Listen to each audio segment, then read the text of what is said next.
The Russian space program represents a remarkable example of extreme contrasts, from the time they ushered in the space age with the launch of the first satellite Sputnik in 1957, to the recent embarrassing breakdowns on board their aging Mir space station.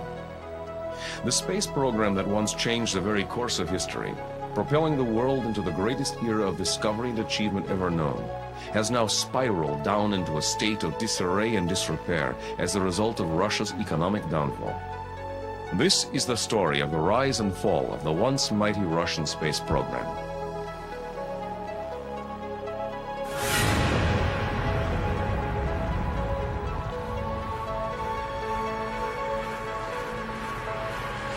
The Russian space station Mir, a showcase example of Soviet superiority in space technology when constructed in 1986, was originally designed to be abandoned by 1991 and replaced with a newer space station.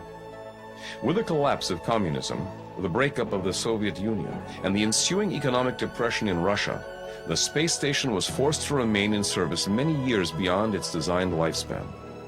It is now falling apart at the seams, and several brushes with disaster have fanned serious doubts about the fitness of the space station specifically, as well as the Russian space program as a whole. These concerns are especially distressing to the United States, Canada, Europe, and Japan, who are paying the Russians hundreds of millions of dollars for access to the Mir in order to conduct a variety of science experiments as precursors to the building of the International Space Station.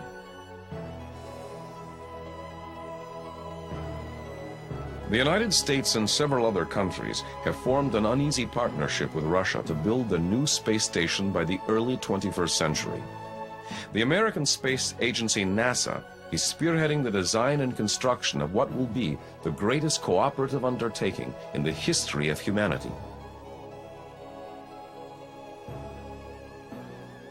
The International Space Station was conceived during the height of the Cold War. In 1984, we committed to building it with the Western Bloc, and we were going to beat the Eastern Bloc. With the Berlin Wall coming down, President Clinton asked NASA to see if we could bring the Russians into the International Space Station as a partner. And since 1993, the Russians have become a partner in the International Space Station. With the grim state of the Russian economy, the partnership and participation by the Russians in the construction of the International Space Station was the result of reasons other than economic contribution or technological expertise. The Soviet Union has been brought into the space station development primarily as a foreign aid project.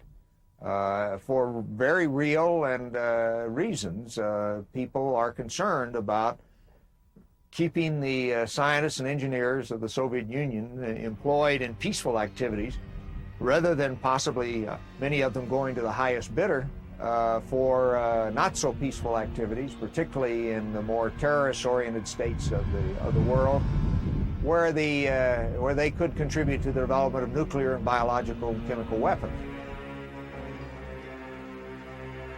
The state of the Russian space program, from our standards, is a shambles.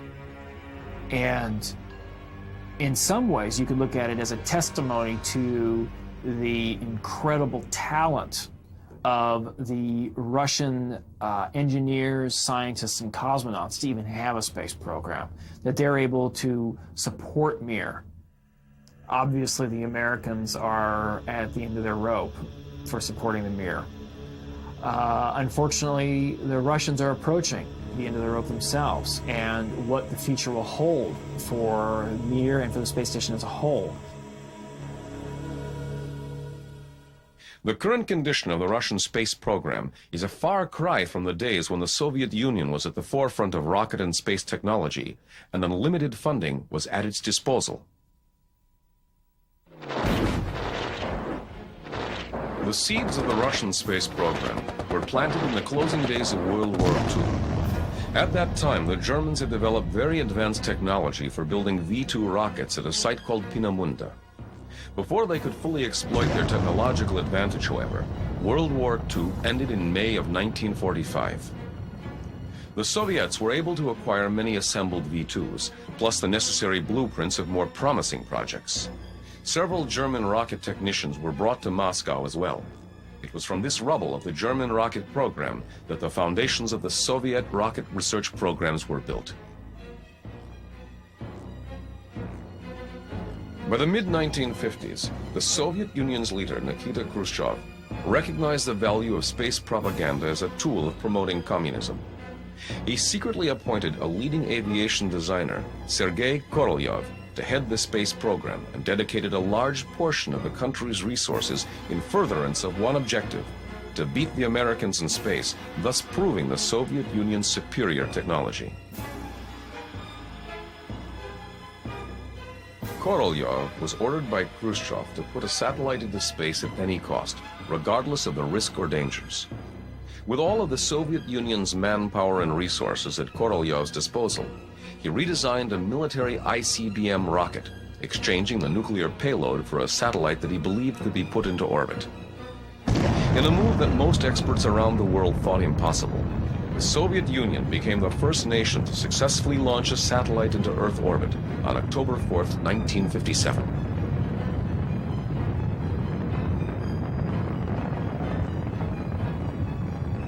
The satellite, called Sputnik, weighed in at over 100 kilograms. It carried a radio transmitter allowing it to be tracked and instruments designed to measure the density of the upper atmosphere. This event transformed the political, military, and psychological climate around the world, serving to further heighten the divisions between democracy and communism during the early years of the Cold War. The hysteria and fear created by the success of Sputnik prompted President Eisenhower to address the American public in an attempt to reduce their anxiety. Eisenhower took a political beating over Sputnik because of a perception that he didn't respond effectively to the crisis. In fact, the Americans were experiencing great difficulty launching even a grapefruit-sized satellite into orbit.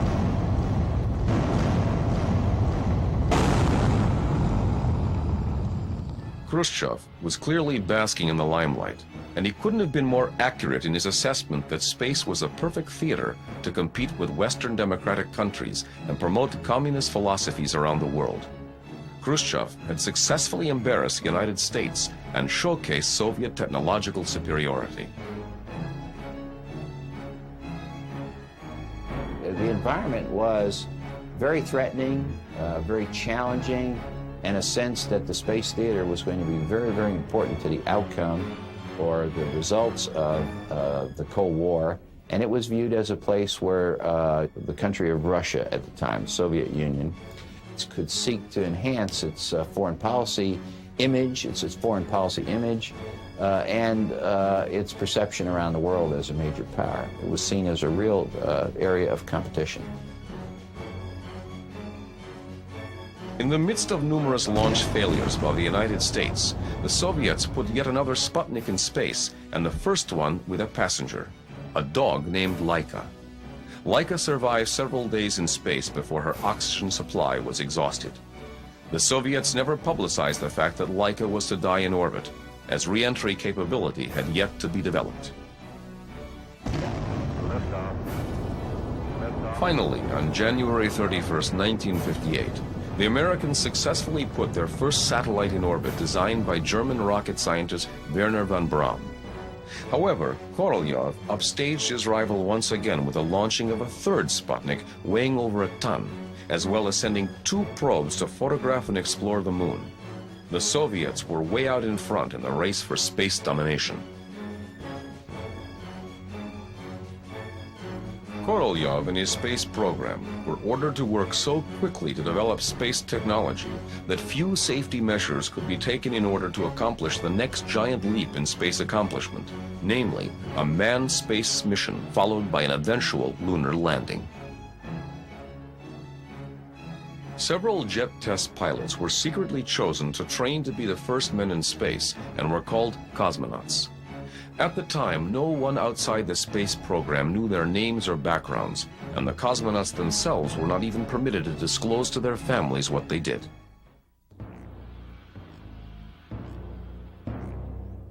The Soviet leadership's attitude toward the pioneering cosmonauts and engineers, as well as the facilities and equipment, was that everything was expendable in the all-out effort to stay ahead of the Americans. As an example, recently revealed state archives indicate that in October 1960, a huge new booster rocket malfunctioned on the launch pad. Instead of taking safety precautions, the Kremlin ordered the launch director and engineers to fix the problem immediately and get the rocket launched that day. The launch director and over 165 men were inspecting the rocket when it suddenly blew up in a huge ball of fire, instantly killing everyone nearby. Rumors persist that this was actually an early manned launch attempt with a cosmonaut on board. Amazingly, this historic tragedy was never officially confirmed by the Soviet government. In addition, other uncovered Kremlin secrets indicate that as many as 7 cosmonauts were killed in rocket explosions and other spaceflight attempts between 1960 and 1961.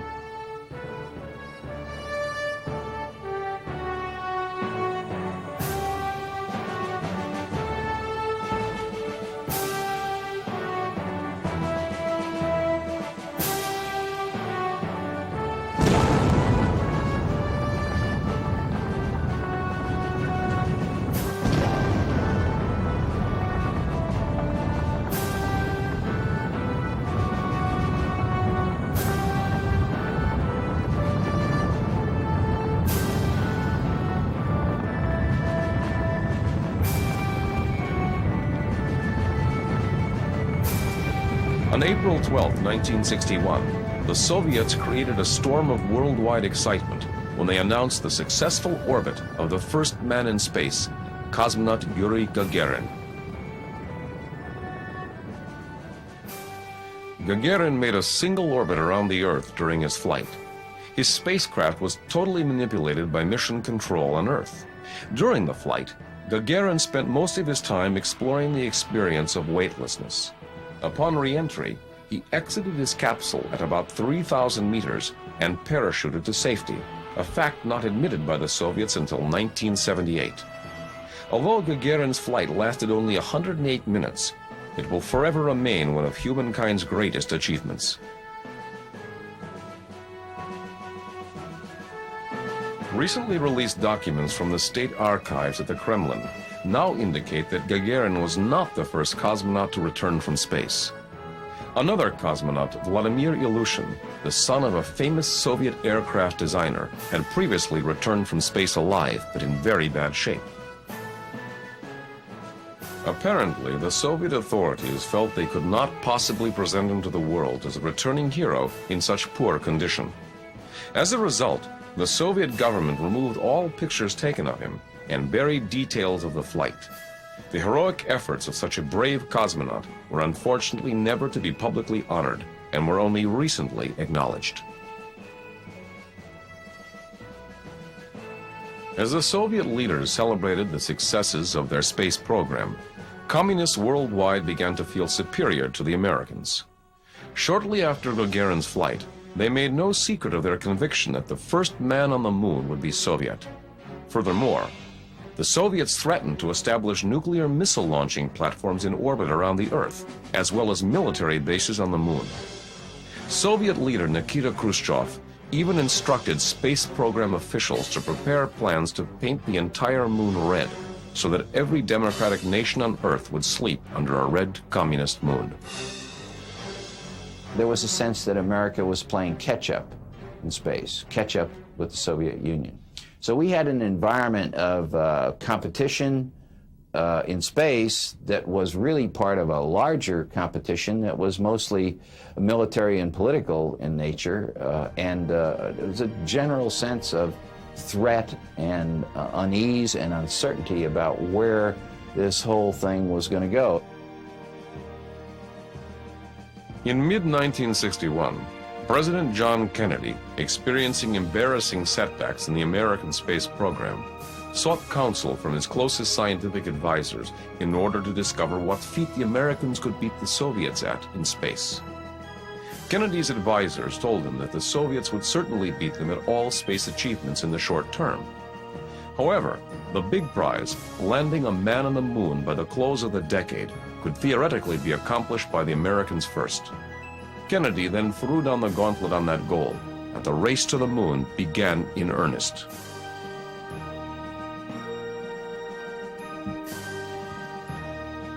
By August 1961, the best America could manage were 2 suborbital flights, each lasting only 15 minutes. The Soviets stayed well ahead in space as cosmonaut German Titov orbited the Earth 17 times for a total flight time exceeding 25 hours.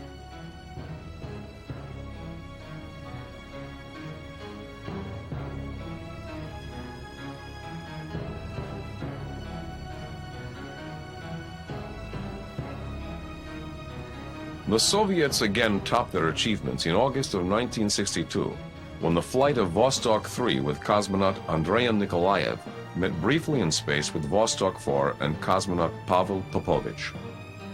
This so-called rendezvous in space further fueled speculation that the Soviets would surely be the first to land on the moon. In reality, neither spacecraft had the ability to change orbit to effect a proper rendezvous. Still, the resulting publicity created a tremendous fury over the accomplishment.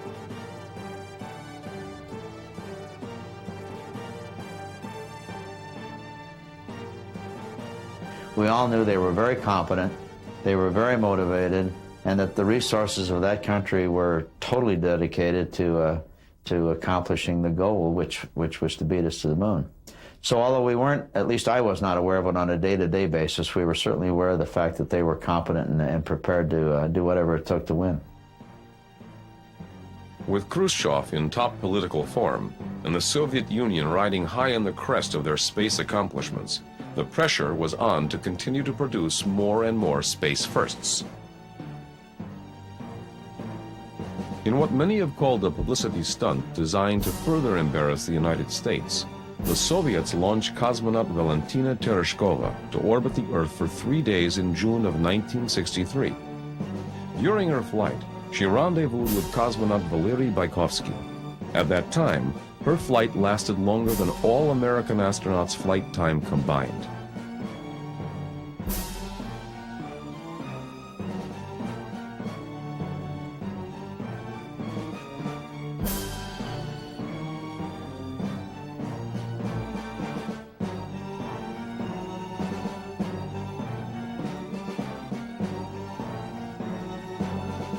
The publicity surrounding the Tereshkova flight eclipsed another dual rendezvous in space and the solo record set by Bykovsky when he spent 4 days and 81 revolutions in orbit, a record that still stands. The Soviet press was proclaiming that the first baby born in space would be a communist. The belief that the flight was a publicity stunt was fueled by the fact that Tereshkova appeared to be profoundly unqualified for the job, as she was not a military jet test pilot, an engineer, or a scientist. By late 1963, President Kennedy, perhaps realizing the scope and cost of going to the moon, as well as recognizing the leadership position held by the Soviets, made a shocking offer. During a United Nations session, he proposed a joint collaborative moon effort in lieu of competing with each other in such an enormous venture. Finally, in a field where the United States and the Soviet Union have a special capacity in the field of space, there is room for new cooperation, for further joint efforts in the regulation and exploration of space. I include among these possibilities a joint expedition to the moon. Khrushchev may have been just as surprised as the American public at such a conciliatory and friendly offer. However, the Soviet leaders interpreted Kennedy's speech as a clear sign of weakness and felt that perhaps the United States didn't have the stomach for a competition they realized they might not win. The race to the moon would continue. The Soviet space architects realized early on that a flight to the lunar surface would require at least 3 men. So Korolev designed and launched the first 3-man capsule on October 12, 1964. The flight lasted for 16 orbits and was the first flight wherein the crew did not wear space suits. This was the most dangerous flight of all, especially since the crew had no protection in the case of an emergency. On March 18, 1965, at the height of the Cold War, the Soviets launched cosmonauts Pavel Belyaev and Alexei Leonov on a mission that would see the first man exit a spacecraft, adding to their already impressive list of space records.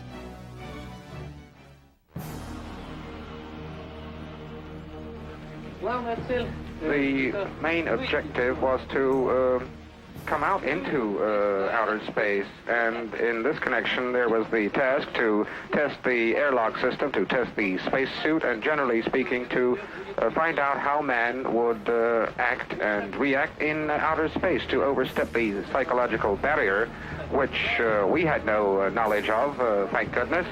And this we did, and now I can say with assurance that it is possible to live and to work in outer space.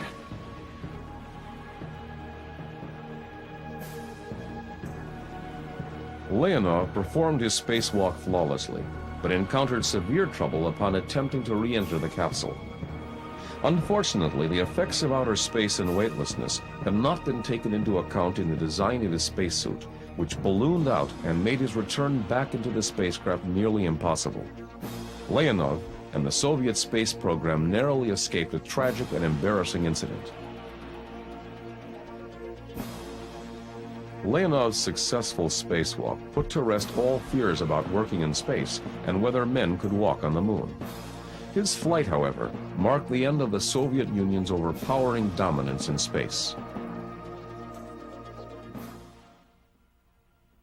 The main reason for this decline was only recently revealed.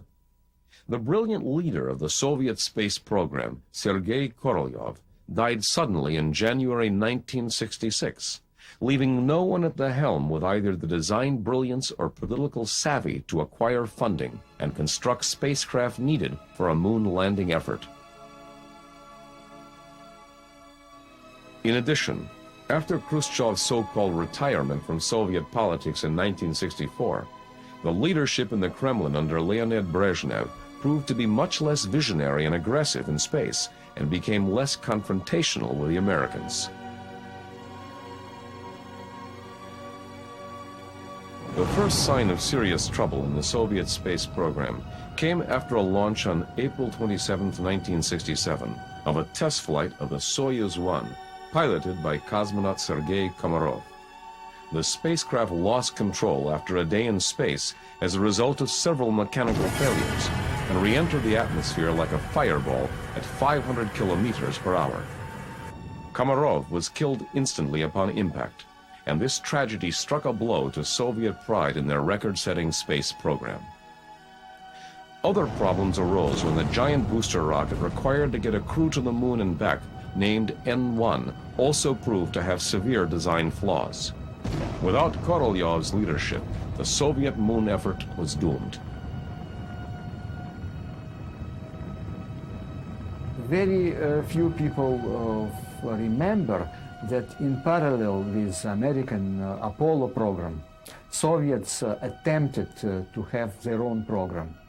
But this Soviet program on kind of counterpart to American Apollo, it failed. It failed because the large rocket, Russian counterpart to Saturn V, exploded several times, even without getting chance to take off the launching site.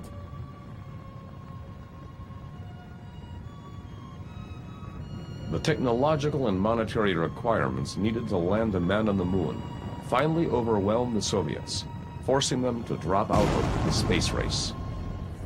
In July of 1969, the race to the moon officially came to an end, with the Americans emerging as the victors, when astronaut Neil Armstrong became the first human being to step onto the moon's surface.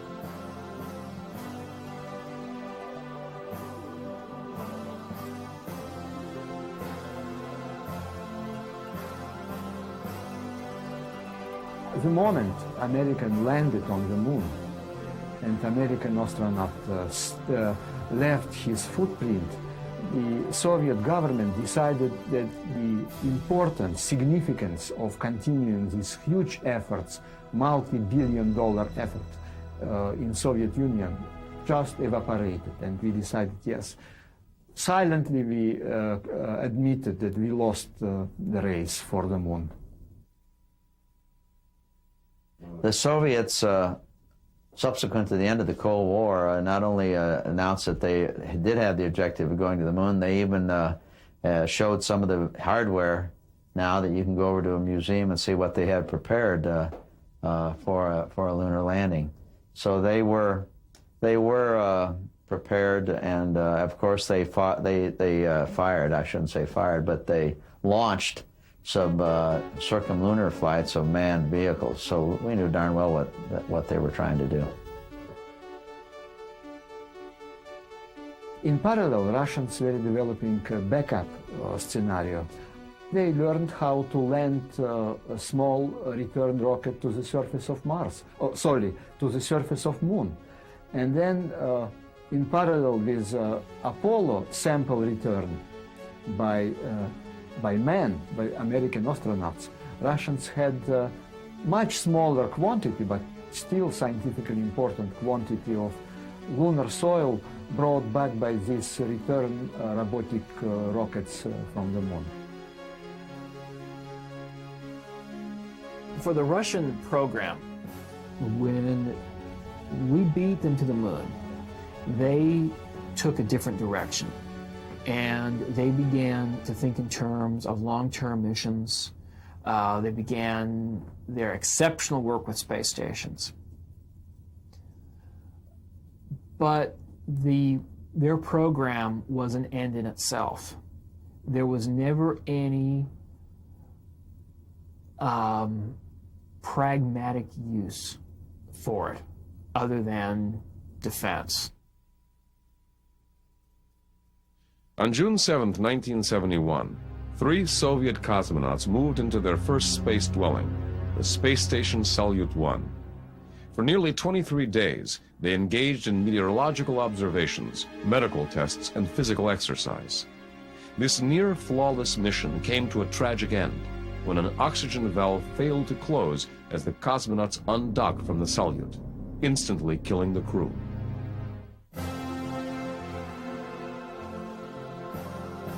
On May 24, 1972, as the American Apollo moon missions were winding down, Soviet Premier Alexei Kosygin signed an agreement to fly a joint Apollo-Soyuz mission and collaborate on a space venture scheduled for the summer of 1975, whereby spacecraft from both countries would dock together.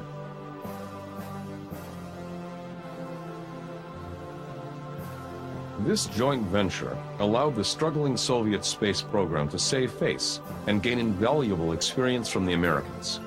For the Americans, the joint mission provided an opportunity to gain insight into the pioneering Soviet space program, which was often cloaked in secrecy. After 3 years of intensive planning and development, the two teams met the original target launch date of July 15, 1975. The mission began with the launch of the Soviet spacecraft Soyuz 19, followed 7.5 hours later by the launch of the American spacecraft Apollo-18. The Apollo spacecraft docked on the evening of July 17, 1975, as millions watched the two commanders float through the docking tunnel and shake hands. The cosmonauts and astronauts later exchanged visits to each other's spacecraft. Regardless of its technological benefits, the mission was of immense historical importance, proving that two former enemies could work together in space. Having demonstrated such cooperation, the possibility of an international space station became highly likely. We feel that is quite possible, we do indeed. And that will be indeed a very good meeting of Earthmen in space, and we shall climb aboard and have a cup of tea together in a very friendly way. We have never objected to friendship in resolving our common task of mastering outer space. And I always see Earthmen, as all Earthmen, as one big family, and we must all work together like one family, because we shall then go off to other worlds, and there will be representatives of many nations aboard. The Soviets realized that space stations represent the perfect stepping stones for traveling to other planets, and have developed numerous space stations of various sizes. In 1986, the Soviets completed construction on their largest space station, Mir, which represented the ultimate showcase in space station technology. It was large and complex, with many modules for conducting different experiments. When the space station was launched, it was originally designed to last for only 5 years, then to be abandoned and allowed to burn up in the atmosphere when the orbit decayed. At the time, the Soviet space officials felt confident that they would build a newer generation of space stations with advanced technology by the end of Mir's lifespan in 1991.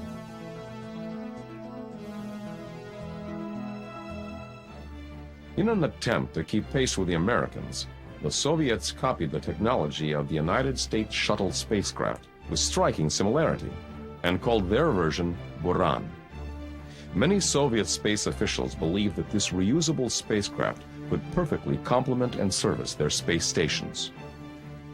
Unfortunately, even though the Soviets had achieved the technological capability for shuttle-type missions, the time had passed wherein their government could sustain the development and maintenance of an entirely new rocket system with the billions of rubles required. After a successful unmanned test flight in late 1988, the entire Buran effort was scrapped and never flown again. Even the blueprints themselves remain unaccounted for.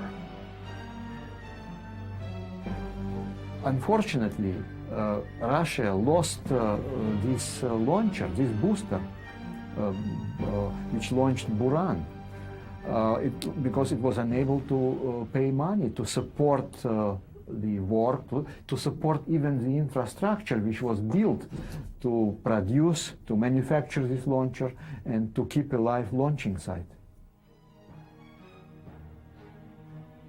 While Soviet scientists worked with antiquated equipment and workers went unpaid for months on end, the political scene was becoming highly unstable. By the late 1980s, economic hardships began to seriously cripple their space program, which had become accustomed to a budget of billions. One of the driving factors in the space program was the Western Bloc competing with the Eastern Bloc to prove technical superiority.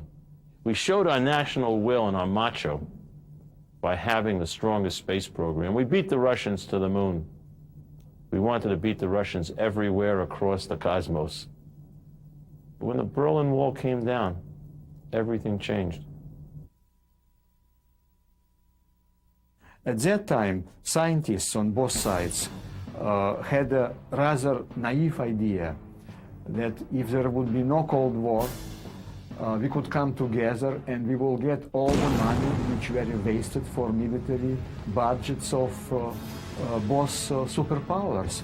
So now Cold War is over, and we do not see such phenomena. We do not see peace dividends for new, really outstanding space projects. The Russian space program was experiencing both economic difficulties and a split in public support. Russian efforts in outer space became a symbol for the old Soviet Empire, a highly unpopular memory for many people of the former Soviet Union. Following the breakup of the Soviet Union and the collapse of communism, Russia and its space program are in a state of utter bankruptcy. The economy is for the most part unable to support the aging Mir space station. The Russians launched a supply ship to Mir, and the cosmonauts were on board waiting for the ship. And when the ship actually docked with the Mir and the cosmonauts opened up the packages, they realized that a significant portion of the food was missing. And apparently what happened was that underpaid or unpaid workers at the space station, or at the space complex, had actually pilfered the rations because they had not received pay for the work that they had been doing over the past 6 months to a year. The Mir has already far exceeded its design lifespan, and major breakdowns are now an almost daily occurrence. The main computers failed, the oxygen generators failed, alignment computers failed, air purifying filters failed, fires have occurred on board, and a cargo vessel crashed into one of the modules and solar panels.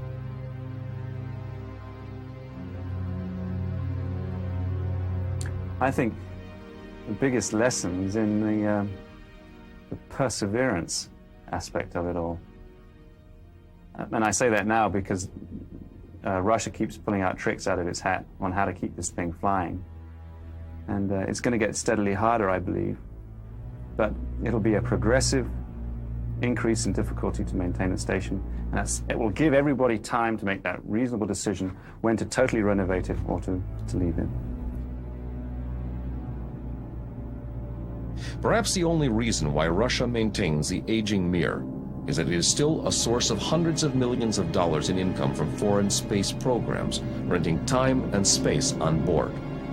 Many space officials from various countries have warned of the dangers of keeping the station manned, but the Russians insist that it is still perfectly safe. The unmanned aspect of the Russian space program has mirrored its manned missions, faring just as poorly. Throughout the 1970s and 1980s, they were highly successful in sending several probes to Venus and Halley's Comet, bringing back tremendous amounts of invaluable data. Since then, however, nearly all unmanned probes have failed for a variety of reasons. Perhaps the last of the big unmanned exploration projects involving the Russians as a major partner was a very large and complex probe designed to orbit and land on Mars, originally called Mars 92. Its launch was delayed for several years due to a lack of funding. Germany finally financed the remainder of the project cost, and the probe was launched in November of 1996. Unfortunately, upon reaching low Earth orbit, the probe's fourth-stage rocket booster failed to ignite, and the multi-million-dollar probe re-entered the atmosphere and broke up over the Pacific Ocean. The probe's failure was a crushing blow and serious setback for the Russian space program and their effort to participate in the study of Mars. Most likely, this event ended their participation in Mars exploration altogether. This failure also marked the end of any further major unmanned probes scheduled to be constructed or launched by Russia in the future. Recently, the head of the Russian space program, Yuri Koptyov, told the government's cabinet that funding for space had dropped 80% since 1990. In addition, out of 20 countries active in space exploration and satellite launches, Russia ranked second to last in spending in 1996. Looting has also been reported by desperate, underpaid, and overworked launch site workers at Baikonur. In addition, mission control engineers and scientists in Star City commonly work second and third jobs as taxi drivers and farmers because they haven't been paid by the space agency. There have been significant problems that have occurred, primarily regarding not paying the workers. Certain factions of the workers get paid a little bit, and other factions don't. And unfortunately, this tends to be along racial lines of the racial divisions that are in the Baikonur area. Typically, the Russian workers will get paid when there is any money to be had. The Russian workers will get paid, and the indigenous population of Baikonur will not. And there have been riots that have occurred. Buildings have been burned down, people have been killed. As a last resort, the Russians have sold off parts from its rocket manufacturing factories, and entered into partnerships with American corporations. One of the great economic opportunities that some of the American aerospace companies have taken advantage of is funding the Russian rocket companies, the Russian aerospace companies making these boosters, providing them with a steady supply of capital so that they can actually have a budget, that they can actually get parts, that they can actually pay their workers. It's a remarkable opportunity for the aerospace companies that have chosen to fund the Russian companies, because these American companies now have access to the best boosters in the world. Even these efforts are insufficient to keep the Russian space program afloat, as its facilities are deteriorating rapidly.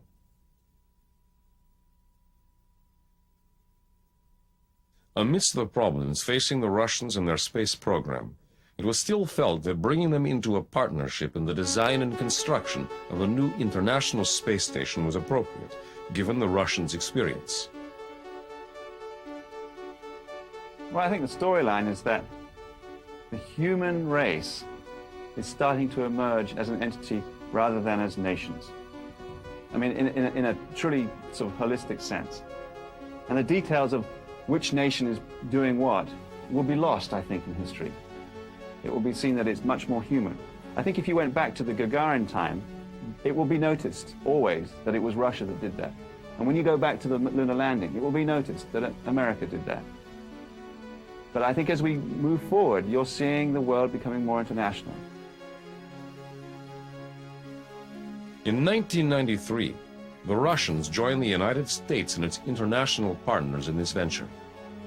At that time, they all laid out a bold three-phase approach to progressively move towards that goal with a sharing and exchange of hardware, knowledge, and expertise. The first phase of this international cooperation began in February 1994, when cosmonaut Sergei Korolev became the first Russian to fly in the American Shuttle spacecraft. This mission established the working relationship necessary for future cooperative flights. In March 1995, U.S. astronaut Dr. Norman Faggart became the first American to fly in a Russian spacecraft and moved to a 3.5-month stay aboard the Mir. Since then, numerous missions with both Russians and Americans have been flown, and the ever-increasing cooperation and collaboration between the two nations as a part of the new space station construction. Unfortunately, the joint space station venture between the United States and Russia was nearly derailed on a number of occasions. Russia threatened to back out because it could not support its Mir station and the new project. The United States ended up assisting the Russian space program and saving the joint effort with the influx of millions of dollars. Still, the Russians continue to prove a difficult partner. Several delays in the construction of the International Space Station have occurred as a result of Russia not being able or willing to perform their agreed-upon tasks. Right now, it appears that those dollars that are being sent to the former Soviet Union, namely primarily Russia, to ensure their participation in the space station may have been largely wasted, because we still do not have a product. We have now, looking at it, probably at least another year's delay in the construction of the station as a result of the Russia not being able to perform or not being willing to perform their agreed-to task. And so that's the kind of thing you get into when you make your space program primarily an instrument of the State Department. Your space program, if you're going to have a federal governmental space program, it should be in and of itself for its own purposes. Another reason for an international partnership for the space station was to spread the cost of launches and the building of the station across many countries. The issue of continued Russian participation, however, is still questioned. The cost sharing was one of the original justifications for bringing Russia and other nations into it. But in the case of Russia, it has not worked out. In fact, Russia's participation is costing us much more money now than we might have saved had they even performed well. And it's just a different game. The Russians were not prepared politically or technologically or economically in order to participate in the space station program. And we knew that, and many people predicted that this is what was going to happen, and indeed their predictions have come true. Some of the pains that you're seeing in the press and some of the friction that apparently comes out between different parties in these joint space ventures that come out, I think they're just signs of the future. We're going to see this continuously. I think back in the time of Gagarin leading up to Neil Armstrong putting the first foot on the moon, that time was driven much more by antagonism. Whereas now it's driven a little by competition, but as much by cooperation and the desire and the need for it as anything else.